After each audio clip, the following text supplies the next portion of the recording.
قال صلى الله عليه وسلم: ما من نبي إلا ويوضع له منبرا يوم القيامة يجلس عليه إلا أنا، أظل قائما منتصبا بين يدي ربي لا أجلس، مخافة أن يصرف بي ويؤمر بي إلى الجنة وتظل أمتي، فيقول الله: يا محمد ما تريد أن أصنع بأمتك؟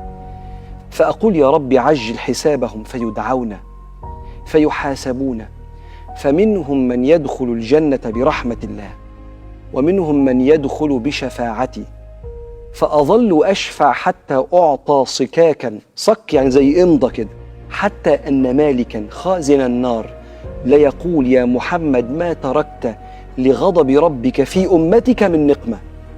من كتر شفاعة النبي ووقفته لغاية ما يطمن علينا كلنا، هذه الأمة سترحم. وافتكر لما ربنا قال للنبي لما شافه بيبكي: يا محمد إنا سنرضيك في أمتك ولا نسوءك.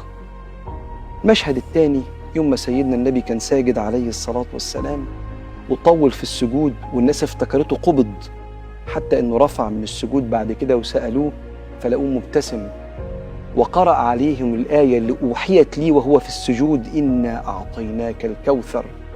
فقيل له: ما الكوثر يا رسول الله؟